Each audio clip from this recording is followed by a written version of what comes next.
well, before I start talking, I do want to extend my gratitude to Micha Sifri and Andrew Richey, who,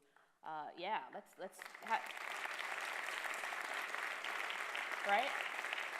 They are amazing, and I would not be the technologist that I am today without their mentorship, without being able to come to Personal Democracy Forum and get like a miniature graduate degree every year in the future of the internet. So I know that PDF has changed me and made me not only a better technologist, but a better person. So I want to thank them for that. You're welcome. All right, so this is my story. Today, people might know me as an innovative and inspirational technologist who creates award-winning websites and digital campaigns that drive social change.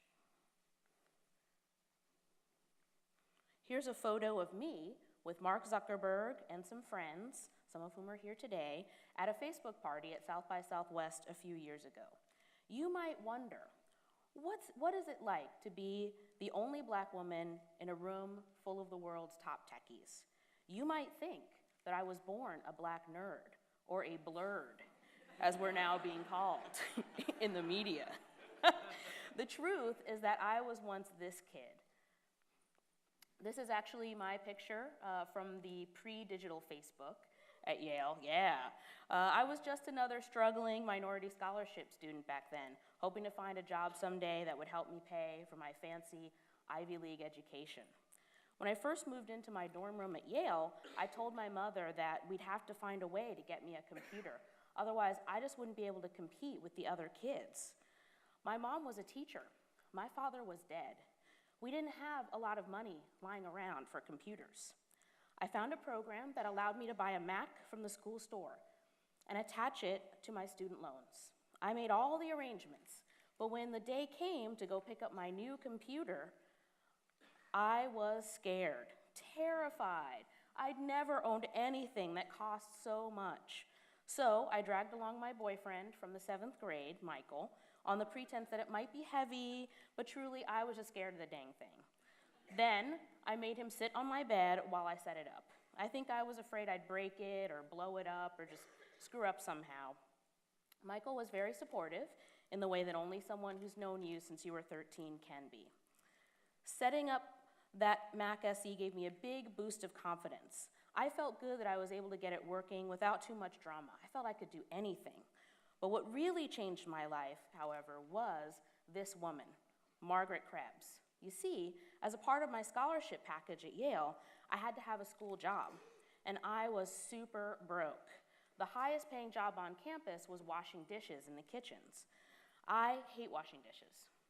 And I figured I wouldn't learn much that way, so I looked at the next highest paying job, which was as a computer assistant, helping other students and professors in the library and dorm computer labs. So that's what I went for, and that's where I met Margaret. I'm pretty sure I was one of the first Black kids to ever apply for this job. I convinced Margaret that I was a fast learner and that I liked helping other people. So she gave me the job. The first computer assistant meeting was pretty interesting. It was straight out of Big Bang Theory.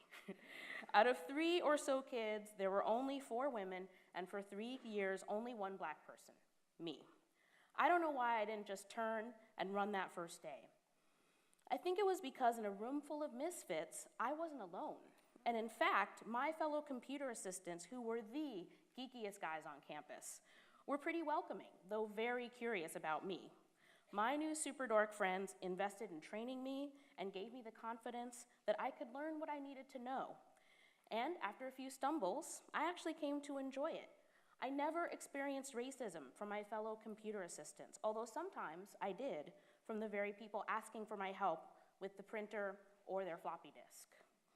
After I graduated, I saw the opening in the market. There were a lot of jobs for people with computer skills.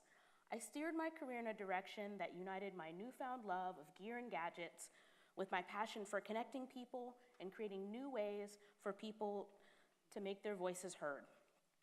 I've worked with some of the most amazing people on the planet, some of you here in this room. And this was all because Margaret and my fellow computer assistants looked at me and saw someone who could. From around the time I was struggling to learn how to use a mouse through the past few years, there's been a lot of concern that minorities were lagging behind in their usage of computers and the internet. This is in part because broadband landlines were slow to reach minority neighborhoods. Dire predictions arose around the supposed effects of the digital divide, which fortunately have not come true, in part because of efforts like mouse.org by Andrew Richet. But what we do know is that this iteration of the digital divide is dead. How did it die? Well, first, cell phones became cheaper and therefore more accessible. Then, these same cell phones allowed for internet access. So you had large groups of people who became really good at using the internet on their mobile phones. The phones just kept getting smarter, the mobile internet kept getting faster. Today, whites are the ones who lag behind all other groups in their use of advanced internet, smartphones, and social media. This chart up here shows weekly use of some popular social networks. On the far right, non-ethnics, that means white, in case anyone is confused about that. White people. Okay. So we're all clear? We're all good? Okay. Pew Internet just released a study that shows that 28% of Black people use Twitter, and 13% use it every day. Hispanics are not far behind. Those numbers are 2 to 3 times the rate of white use. Women have also taken big strides and now dominate social media. ComScore says that women are the majority of social networking users and spend 30% more time on these sites than men. According to Nielsen, mobile social network usage is 55% female. This shift in influence and power in favor of women has been tremendous. One example is a new social network called Pinterest, whose user base is about 70, Pinterest is awesome, is about 70 to 80% women, and whose Facebook page fans are about 97% female. Pinterest referral traffic is already approaching levels of Twitter and Facebook. So what? You may be thinking, wow, that's so great for Black people and Latinos and Asian Americans and Native Americans and chicks. What's in it for me? Or what do I have to give up to create this bright new future for everyone else? I hear you. I work with a lot of white people. I've worked for some white guys, and some white guys have worked for me. I've even dated some white guys. Okay, I'm sympathetic to your plight. After all, in 2011, over 50% of the kids born in America last year were not white. 30 years from now, whites will be the minority. It will be soon, in your lifetime, for most of the folks hearing this, or at least your kids' lifetimes. As a lifelong card-carrying member of a minority, I've got some advice that can help you make the most of these shifting demographic seas. Okay? It's time to get down with the brown, to get jiggy with the jiggly parts, that is, such as women like me tend to have. Right now, we have a situation where resources are not efficiently finding the best investments because of false assumptions, lack of information, and straight-up bigotry. In a conference full of venture capitalists, John Doerr said that when you look at all the world's greatest entrepreneurs, quote, they all seem to be white male nerds who've dropped out of Harvard or Stanford, and they have absolutely no social life. So when I see that pattern coming in, which was true of Google, it was very easy to decide to invest. Well, I'm going to be generous and say that perhaps Doerr is unaware of the man for whom the term the real McCoy is coined. There is a time when the railroads built this great country. A man named Elijah McCoy invented an innovation that helped trains run faster with less need for maintenance and thus more profitably. Railroad executives wanted to know if the locomotives that they were running were using the real McCoy, not some cheap knockoff. Elijah McCoy happened to be the son of slaves. He was Black. Yet even though we still use his invention today in trains, the real McCoy struggled to find capital investment for this groundbreaking invention that changed a nation. 150 years later, not much has changed. Silicon Valley likes to think of itself as a meritocracy, a racism-free zone, and that's the right spirit to have. I've personally benefited from that way of thinking. I've also seen the results of a failure to acknowledge bias and the skewing impact it's having on investment. The old digital divide is dead. We now face a new digital divide, a lack of training and a lack of skilled workers, not a lack of ability or a lack of jobs. There's a lack of investment and in the creation of content consciously aimed at women and minorities. So let's break that down. Out of the entire city of San Francisco, only 15 Black high school kids took calculus last year. Only 25 in Oakland. Yeah, not impressive.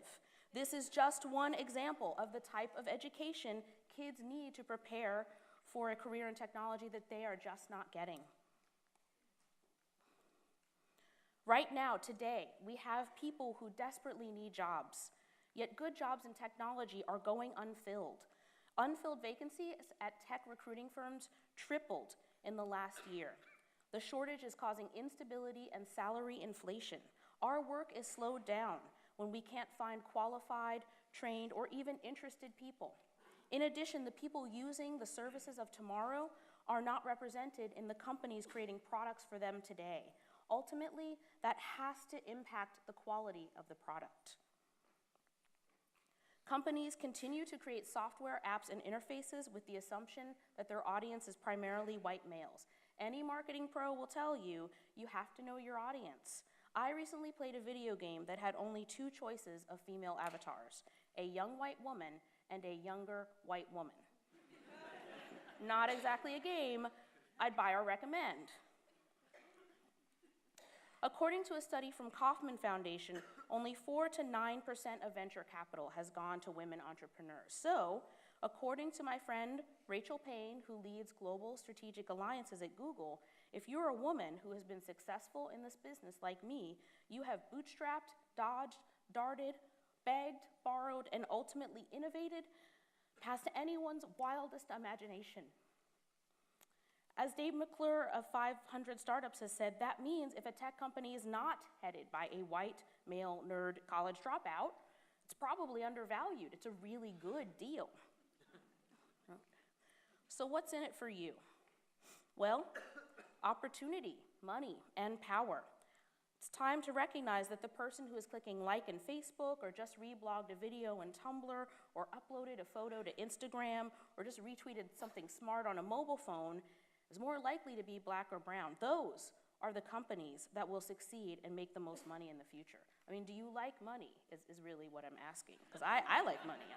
I don't know. While I may stand out in a crowd of geeks today, this will change with or without your help, nor will it make this country stronger and more prosperous if we are solely reliant on importing talent from countries that frankly have better educational systems than ours.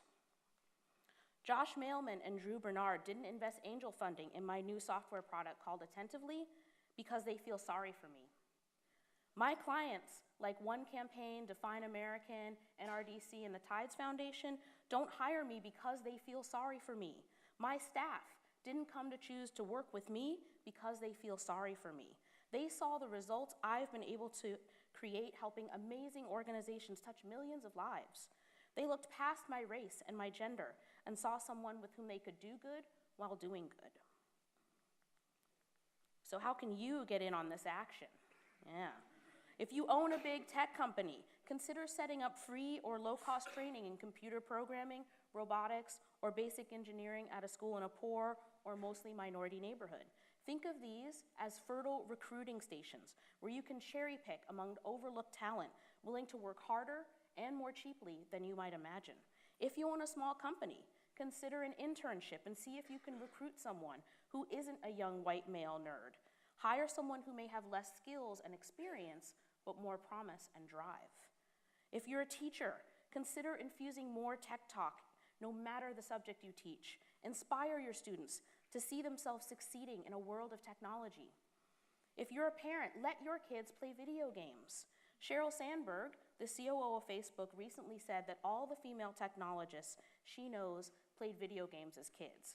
When I heard that, I could only think back to the many hours I spent playing Pac-Man and Frogger with my brother on our old Atari 800, which we refused to let my mom give away. He's a pilot today, Both of us landed in careers that require real comfort with tech. He has to run training simulations all the time. He says it's a lot like playing video games. If you're a leader or a lawmaker, advocate for more funding for job training. Let's invest more in our educational system. Inner city schools can be places where you find not only the best football players and rappers, but also where the next best technological geniuses will come from. The next real McCoy is out there. If you're a venture capitalist, consider adding some companies to your portfolio that show diversity. That's not affirmative action, and it's not a handout. Diversifying your investments is just smart investing. Anyone will tell you that. Open your mind. Anyone can be a geek. We come in all shapes, all colors, and all sizes, even blurs like me. Open your wallet. It takes money to make money, and now is the time to invest with imagination. Information is the new oil, the new railroad. Open your heart. Margaret Krebs touched millions of lives through changing one person's life, mine.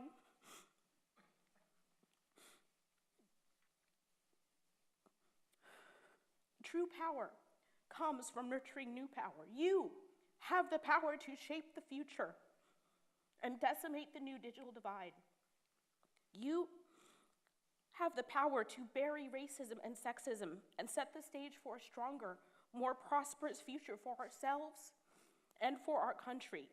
That's the birth of something new, and that is what's up. Thank you so much.